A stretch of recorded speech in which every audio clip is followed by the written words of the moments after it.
Thank you to the Pokémon Company International and Nintendo of America for supplying me with a code to the Pokémon Pokopia expansion pass. They did it! They fixed the painting and the storage. Kinda. Look, while Pokopia is my personal game of the year, and it's been a really good year for me personally, I've still got quite a few issues with the game, mostly in the quality of life realm. It's stuff that most people wouldn't really care about, honestly, but things that keep me up at night. Literally, because I play this game when I'm trying to relax before bed. Do you think that the abysmal storage system is relaxing? Or having to frantically run around searching for Smear Guru every time you want to recolor something? I don't think so. I've been wanting certain changes and fixes since the game came out. And now we have our first wave of DLC, Bubbly Basin, which was accompanied by a free update that improves upon a lot of the game's mechanics. I'm very surprised by some of these fixes. A lot of them are incredibly helpful, but also not enough for me. Bubbly Basin is phase 1 of the paid expansion pass, which is essentially DLC split into 3 parts. Part 2 in late 2026 will have additional new features, but no new town. Seemingly, it'll just be cosmetics. I think we're going to be able to put little hats on our Pokemon, which I do love. I recently got into Pokemon Go a little bit, and I learned that some of the Pokemon that you can catch in that game have little hats. And I'm just like,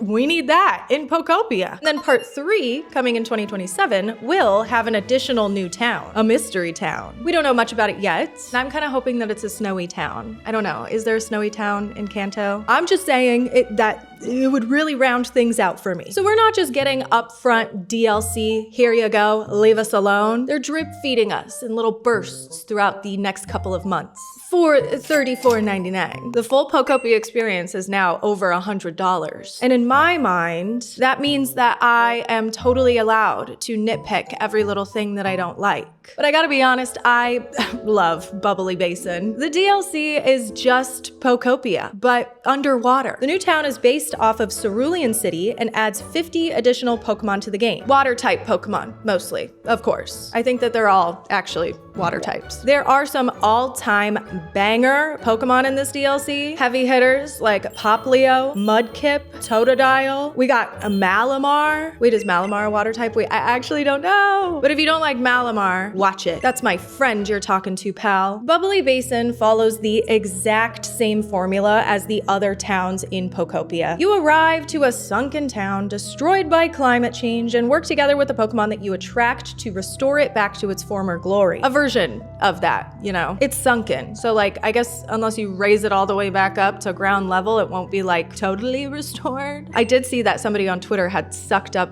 all of the water in Bubbly Basin, which is hilarious and probably took so much time. While Bubbly Basin's questline isn't doing anything revolutionary or different from the main game, I still really loved every moment of it. Pokopia's formula really works for me. I don't really mind that the DLC is a copy-paste of the story from previous areas. I was a little like, whew, okay. You're giving me another town destroyed by climate change that I gotta rebuild? Like, I'm still working on the other ones. Give me a minute, damn. There are some unexpected surprises in the new area, of course. When I stumbled upon the deep sea stuff, oh my god, I was gagged. It felt like how I did when Pokopia first came out. Just giddy, okay? There's some really good new inclusions to the Pokopia lore. We got some new human records. One of them, oh my god, it was just devastating. This game has a lot darker and sadder of a story than most people think. And of course, there's lots of new items to build and decorate habitats with, new prefab building styles like the Imperial houses and the submarine. I kind of wish, personally, we got another style of submarine, maybe like a cute one. I digress. You know what? I'll just build it my damn self. As well as some new gameplay. We can use the blender to make smoothies and power up surf, find treasure maps, and go hunting for treasure, which I love. We need to retroactively add treasure maps to the whole game because I thought it was cute and fun, even though I don't really think I know how to use the dowsing machine very well. The Bubbly Basin DLC is hefty, for sure. But I was super surprised at the size of the patch notes for the free update. Like, a lot of the stuff that I really care about, the stuff that I really want to talk about, isn't even part of the DLC at all. Most of it was free. For example, you do not have to have the DLC to be able to dive and breathe underwater. Everybody is able to meet Manaphy and learn how to dive in Bleak Beach. To me, this is major because it's not only just such a huge feature that it would have been been kind of rude to lock it behind the paywall, but it's also a kind of a necessary one. I'm sure that many of us have experienced the horrors of accidentally sucking up ocean water and it leaving a big hole in the ocean. I fucked up my ocean like week 1 of this game, and it was a massive effort trying to fix it and get it all back to one level. I couldn't even be bothered to actually finish the job. I left so many blocks floating in the ocean, and I was just like, well, you know what? That's just a problem for future me. But even if you don't have the DLC and you don't have the surf power-up, the ability to dive and all of the small little changes that they made to the other moves make it so much easier to deal with the water physics in this game. The patch included the ability to breathe underwater while using moves like rollout and magnet rise,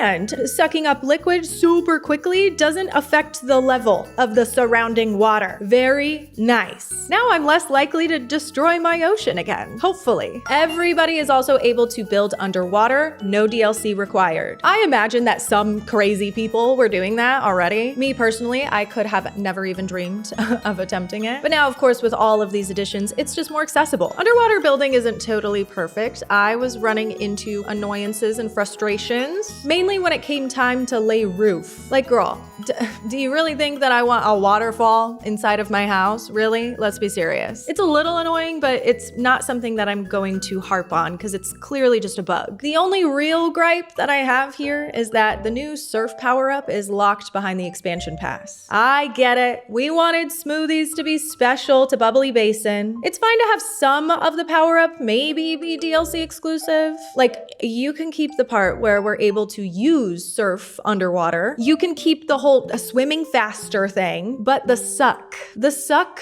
should be for everybody. Lapras should be able to suck for the people. Now, most of the new furniture and the building items outside of a couple things are DLC locked, but they did allow everyone access to one very important item, the pod. The Portal Pod is a 140 slot storage chest that can be accessed by other portal pods from any area. So you can, say, shove anything into a portal pod in Withered Wastelands, for example, and then access it from another portal pod in a different town. It also behaves just the same way as a regular storage chest, in that you can place it next to a crafting table and craft items using anything that's inside of it. It's a little annoying to gain access to the storage pod without the DLC. Like, you can just waltz up and go and grab it the second you drop into Bubbly Basin, but it is possible to obtain without purchasing the expansion pass through Pallet Town. The pod is definitely an upgrade. I wish that the capacity was larger, and I don't think this necessarily fixes the overarching storage issue in this game, but shit, I'll take what I can get. In my previous video talking about some of my gripes with Pokopia, I brought up some of my issues with storage in the game and proposed some solutions that I thought could make it less awful, and I am pleased to announce that in version 2.0.0, they did implement one of those features that I wanted. They gave us an add to stack button. Go in your storage right now. Any of them. Click the plus button, store all. There is an option now to store only the items that are already inside the chest. Add to stack, baby. We are back in business. This is so helpful. Oh my God. Being able to simply add to stack prevents my brain from going into overdrive every time I have to dump my inventory. Because now I don't even have to think when I go up to a chest looking to drop stuff off. I can just add things to the existing stacks and be on my merry way. I do wish that this was just one button instead of having to click 2 buttons, but still, do I think that add to stack and the pod fix Pokopia's storage issues? No. Personally, I do still think that we all would prefer to have one big nebulous storage a la Animal Crossing. I think that we might be in too deep. I think that we are stuck here. I believe that they are committed to having the storage systems rely on these chests, unfortunately. We're all destined to construct large storage facilities and use 30 different storage chests to manually sort and organize the bajillion items in this game. A lot of my points from the previous video still stand. stand though. Item categorizations need an overhaul. We need chests with larger capacities. And I want to be able to see more than 2 rows in a chest at a time. We need a music catalog that we can register CDs into. These new features are a godsend. They've only been out for so long and I feel like I can't live without them. I just hope that in future updates, we keep adding more and keep trying to optimize the storage. Let's get optimal with it. And now, perhaps my most exciting fix in this new patch. Annoying, redundant dialogue. Several NPCs have had their dialogue fixed for bulk actions. Professor Tangrowth will now appraise up to 10 relics at a time. I literally would never appraise relics before because you had to do them one at a time. It was painful. That and being able to appraise relics through the PC, mwah. I only just discovered that though. Apparently that was in the game already. I haven't progressed in Pallet Town. The blank canvas situation over there is very intimidating. I assume that this is a thing because for whatever reason, Professor Tangrowth can't go to Pallet Town, can't go to Bubbly Basin. We can give other NPCs bubbles and have them accompany us under the sea, but not Professor Tangrowth. Poor guy, just getting left behind again. Professor Tangrowth isn't the only NPC to get this upgrade. Now we also don't have to start a brand new conversation every time we want to exchange honey for furniture with Vespaquin. But perhaps the most important one, the one who needed it the most, Smear Guru. We can now paint multiple items within the same interaction. Oh my God. I could cry. This one small, tiny little fix does wonders, okay? But I gotta be honest. Painting is still the absolute worst thing about this game. Smear Guru, I love you, buddy, but I am so disappointed that you did not get an overhaul. Pokopia's main focus is building and decorating. Yes, there's story and all that, but like, let's be real. This game's pretty much a decorating simulator. The literal goal of Pokopia is to restore towns and create habitats for Pokemon. It is amazing how many different methods that they came up with to help us with that goal. From all the different types of structures and habitats that we can construct to the different moves and how those function. The fact that you can do anything you want to the terrain. It's a true sandbox. The other day I spent like 6 hours making a pirate-themed bar for this wheel guy. It was really freaking cool. I am a decorator at heart. I love this type of gameplay. I'm an Animal Crossing girl. I'm a simmer from birth. This is in my blood. But I would rather go run around and play in traffic than recolor an item in Pokopia. As it stands, this is by far the clunkiest system in the game. You have to talk to Smear Guru every single time you want to color an item. Thank God you could do multiple in the same interaction now. Woohoo! But it's still just like, why? Why does only one Pokemon have this ability? Why can't I just do it my damn self? And I know what you're gonna say. Don't talk to me about paint balloons. Those are useless like 90% of the time. Pretty much everybody that plays this game figures out that you gotta keep Smear Guru close. He needs to be following you everywhere you go. And if you're staying in one place for long enough, you gotta set up a habitat for him because you're just gonna go insane with the constant "someone is having trouble following you" message if you're building something a little bit higher up. Like, Smear Guru, I'm doing something, chill. And even though you can give Smear Guru a little bubble so he can follow you to Bubbly Basin, you can't set up a habitat for him underwater. You gotta go to dry land to do that.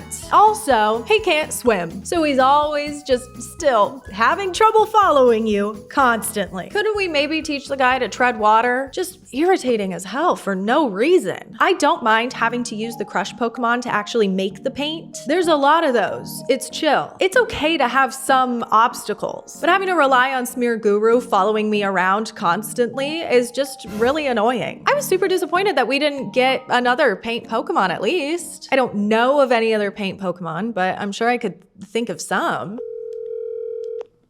Hi, quick question. I'm recording a video. Are there any other paint Pokemon besides Smeargle? The only one that comes to mind is Grafaiai. Who's that? It's basically like a new Smeargle. Like, he uses poison to do graffiti. Oh, that's cute. Like, he be painting. Okay, well, thank you for your service. I appreciate it. Well, okay, maybe we're grasping at straws here. Grafaiai, wave 2 or 3. Let's just say that. But truthfully, I do just think that we need to go back to the drawing board and rethink this whole recoloring and painting situation as a whole. The small dialogue fix was not enough. There's just gotta be a better way. Like, Smear Guru is suffocating me. I used to kind of like Smeargle. beautiful, man. Pokopia, why are you ruining that for me? Regardless, I was pleasantly surprised to see so many little quality of life tweaks in this patch. There really is so much, from things like adding new options in the settings menu to hide Magnet Rise's cancel message, an option to turn on motion sickness reduction, allowing leafage to be used to revert farm soil back in case you went a little crazy with the rototiller. The pod wasn't the only useful item. We also got a safe, so you can lock up your items behind a code. Very useful for co-op. You know, maybe you don't want your friends touching all your stuff. It's probably actually the most useful if you play with your kids, so they don't blow through all of your materials on stupid shit. I'm super glad that Pokopia is still receiving this type of attention, and I'm very thankful for all of the changes. And while, yeah, I didn't really think Pokopia needed a DLC in the first place, I wouldn't have been upset if we never got any new towns or anything. Like,